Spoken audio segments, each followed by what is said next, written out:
On January 3, 2026, the world awoke to reports of a dramatic and unprecedented escalation in tensions between the United States and Venezuela. In the early hours before dawn, explosions and unusual military activity were reported in and around the Venezuelan capital, Caracas, signaling the beginning of what would soon become a historic international crisis. As the morning unfolded, U.S. officials confirmed that American forces had conducted what they described as a large-scale, coordinated military operation targeting strategic sites in Venezuela. The operation reportedly involved airstrikes and special forces actions focused on key locations in and around Caracas. Within hours, U.S. President Donald Trump announced that Venezuelan President Nicolás Maduro and his wife, Cilia Flores, had been taken into custody by American forces. According to U.S. statements, the capture occurred during the operation and was carried out without prolonged resistance. The announcement marked a rare and extraordinary moment in modern international affairs, the detention of a sitting head of state by a foreign military power.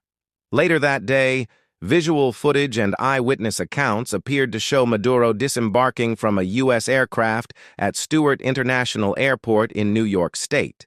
He was seen under the supervision of uniformed U.S. personnel. American officials maintained that Maduro was now in U.S. custody, pending further legal proceedings. President Trump and senior U.S. officials framed the operation as the execution of an existing criminal case rather than a traditional military intervention. They pointed to a long-standing U.S. indictment accusing Maduro of narcotics trafficking and narco-terrorism, arguing that the capture was legally justified under American law. In Venezuela, the reaction was immediate and chaotic. State media reported a loss of contact with Maduro and Flores. Vice President Delcy Rodriguez demanded proof of life and rejected U.S. claims, insisting that Maduro remained Venezuela's legitimate president. Venezuelan military leaders condemned the strikes as a violation of national sovereignty and pledged resistance. With Maduro absent, Venezuela entered a sudden political vacuum. Under the country's constitution, Vice President Rodriguez assumed the role of acting president. However, she denied any cooperation with U.S. authorities, while senior figures within the ruling party called on supporters to defend the nation and reject foreign intervention. The roots of this crisis stretch back more than a decade. Nicolás Maduro rose to power in 2013 following the death of Hugo Chavez. His presidency was marked by economic collapse, hyperinflation, widespread shortages, and the mass emigration of millions of Venezuelans.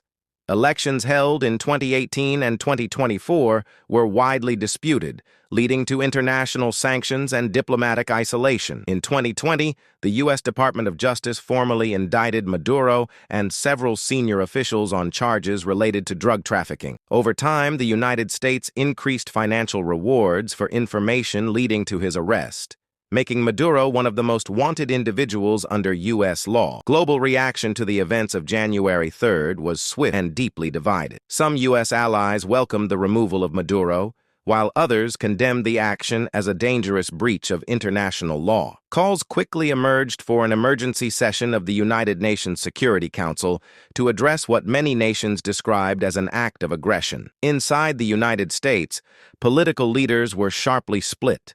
Supporters praised the operation as decisive and overdue, while critics warned that it could entangle the country in a prolonged and unpredictable conflict in Latin America. American officials also stated that the United States would temporarily oversee aspects of Venezuela's oil infrastructure during a political transition, highlighting the country's vast energy reserves and their global importance. As Venezuela confronts an uncertain future, questions remain unanswered. How long will U.S. involvement last?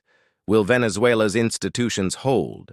And what precedent does this event set for international law and sovereignty? What is clear is that January 3rd, 2026, marks one of the most dramatic chapters in U.S.-Latin American relations in decades. The consequences for Venezuela, for the region, and for the global order are still unfolding.